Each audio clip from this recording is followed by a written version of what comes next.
दोस्तों, भारतीय तकनीक और वैज्ञानिकों को चैलेंज किस हद तक किया जा सकता है, यह कोई देश सोचा भी नहीं होगा। और हमारे भारतीय वैज्ञानिक ने कुछ ऐसे स्टार्टअप खड़े कर दिए हैं जिससे पाकिस्तान और चीन जैसे गद्दार देशों का पसीने छूटने लगे हैं। दोस्तों, आपको बता दें कि आज हम बात कर रहे हैं डिफेंस सेक्टर में इस्तेमाल होने वाले कुछ वेपन्स के बारे में, जिन्हें डीआरडीओ और टाटा के इंजीनियर्स ने इंजीनियर्स टेक्नोलॉजी पर डेवलप करना चालू कर दिया है। और फिलहाल एक जानकारी यह भी है कि भारत की ऑर्गेनाइजेशन डीआरडीओ और टाटा ने मिलकर इंडियन डिफेंस सेक्टर में आधुनिक तौर पर उपयोग होने वाले डिप्लैप ब्रिज को स्वदेशी तौर पर विकसित कर लिया है। और इंडियन वैज्ञानिकों द्वारा स्वदेशी तौर पर मॉड्यूलर ब्रिज का डेवलप किया जाना यह भारतीयों के लिए एक नई सफलता के राह पर माना जा रहा है। और एक तरफ देखा जाए तो फ्रांस ने जिस तरह से भारत के फाइटर जेट में इस्तेमाल होने वाले इंजन के सप्लाई को बंद करके भारत को धोखा दिया है और चीन के बहकावे में आकर भारत का साथ छोड़ा है और भारत को डिफेंस के मामले में पीछे धकेलना चाहते हैं, वहीं अब भारतीय वैज्ञानिक और कंपनियों की सफलता को देख अब उनकी भी बोलती बंद हो गई है। पूरी रिपोर्ट क्या है इस वीडियो में समझते हैं, लेकिन आगे बढ़ने से पहले भारतीय इंजीनियरों द्वारा स्वदेशी तौर मॉड्यूलर ब्रिज बनाए जाने के लिए वीडियो को एक लाइक करके चैनल को सब्सक्राइब कर ले। आपको बता दें कि अगर भारतीय वैज्ञानिक किसी भी स्टार्टअप में अपने टारगेट में ले ले तो उस सेक्टर में भारतीय कंपनी को आगे बढ़ने से कोई नहीं रोक सकता। और हाल ही में डिफेंस सेक्टर में भारतीय कंपनी डीआरडीओ और टाटा ने जिस तरह से पूरी की पूरी स्वदेशी डिजाइनिंग से लेकर मैन्युफैक्चर तक डेवलप टेक्नोलॉजी पर मॉड्यूलर ब्रिज को तैयार कर दिया है, और ये मॉड्यूलर ब्रिज भारतीय डिफेंस के लिए गेम चेंजर साबित हो सकता है, क्योंकि इसकी जरूरत इंडियन डिफेंस को बहुत समय पहले से ही थी। और अगर मॉड्यूलर ब्रिज की बात की जाए तो यह एक मैकेनिकल रूप से लॉन्च किया गया है, और यह ब्रिज सिंगल स्पेन और पूरी तरह से डेक वाला 46 मीटर का असल्ट ब्रिज है। यानी कि इस ब्रिज पर बम भी मार दिया जाए तो यह ब्रिज पर कुछ भी असर नहीं होने वाला है।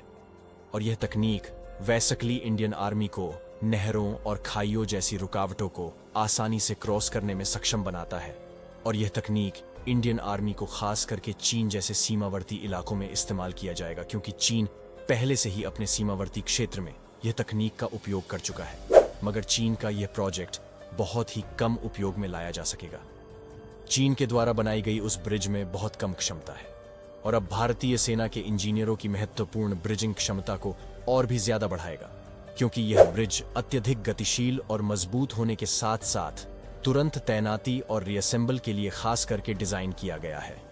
डीआरडीओ और टाटा ने मिलकर जो मॉड्यूलर ब्रिज तैयार किया है, इसे पूरी तरह से इंजीनियर्स टेक्नोलॉजी पर बनाया गया है, और इस डेवलपमेंट में किसी भी दूसरे देश से इंपोर्ट होने एक भी इलेक्ट्रॉनिक और मशीनरी कंपोनेंट का उपयोग नहीं किया गया है, बल्कि इसमें उपयोग होने वाले सभी मशीनरी और इलेक्ट्रॉनिक कंपोनेंट पूरी तरह से मेड इन इंडिया है। और एक तरफ भारत का पूरी तरह से स्वदेशी तौर पर डिफेंस सेक्टर में उपयोग होने वाले मॉड्यूलर ब्रिज को मैन्युफैक्चरिंग करना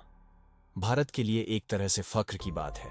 हालांकि भारत की कंपनियों ने अभी फिलहाल ही इसे डेवलप करने की शुरुआत की है, बल्कि आने वाले 5 सालों के भीतर भारत में इसी तरह के 26 सेट और मॉड्यूलर ब्रिज इंडियन डिफेंस के लिए तैयार किए जाएंगे। लेकिन यदि इसी बीच अगर किन्हीं और देशों से इन मॉड्यूलर ब्रिज को बनाने का ऑन ऑर्डर दिया जाए तो उस देश के लिए भी मैन्युफैक्चर किया जाएगा। बाकी अभी इस मॉड्यूलर ब्रिज को इंडियन डिफेंस में शामिल किया जाएगा तो यह भारतीय डिफेंस के लिए गेम चेंजर साबित होगा।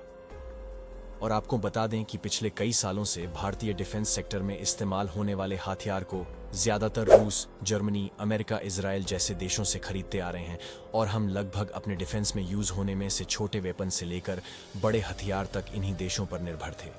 लेकिन पिछले 5-7 सालों से भारतीय डीआरडीओ ने भारत के किन्हीं और कंपनियों के साथ मिलकर इंडियन डिफेंस में इस्तेमाल होने वाले हथियार, मिसाइल, टैंक्स और एयरक्राफ्ट प्रोड्यूसिंग में बहुत अधिक ध्यान दिया है, और भारतीय डिफेंस के बजट को भी बढ़ाया गया है। और भारत सरकार के इन्हीं सहयोग से आज भारत के डिफेंस सिस्टम इस मुकाम पर पहुंच चुका है कि भारत के डिफेंस सिस्टम में आज उपयोग होने वाले मौजूद ज्यादातर वेपन्स, एयरक्राफ्ट, टैंक्स और मिसाइल भारत ने अपने स्वदेशी पर डिजाइन से लेकर उसमें हर तरह से यूज होने वाले पार्ट्स तक भारत खुद डेवलप किया है। और देखा जाए तो भारत का हथियार को दूसरे देशों में भी एक्सपोर्ट किया जा रहा है, जहां हाल ही में एक खबर निकलकर सामने आई थी जिसमें यह बताया गया कि भारत का जो डिफेंस एक्सपोर्ट है वह इस समय 2000 करोड़ को टच कर चुका है और यह अनुमान लगाया जा रहा है कि भारत का जो एनुअल डिफेंस प्रोडक्शन है वह आने वाला 5 सालों में यानी कि 2029 तक 4 लाख के करीब पहुंच जाएगा। और फिलहाल भारत की DRDO और टाटा ने इन मिसाइलों पर उपयोग होने वाले इंजन की मैन्युफैक्चरिंग टेक्नोलॉजी पर काम करना शुरू कर दिया है। भारत के डिफेंस इंडस्ट्री में आगे बढ़ता देख फ्रांस ने राफेल जेट में इस्तेमाल होने वाले इंजन को देने से साफ मना कर दिया, जो कि इसके पीछे चीन का भी हाथ बताया जा रहा है। और ये सब देश का जहन में ये है कि अगर इंजन सप्लाई को रोक देंगे तो भारत डिफेंस सेक्टर में पीछे चला जाएगा। दोस्तों, आज की वीडियो को यहीं समाप्त करते हैं।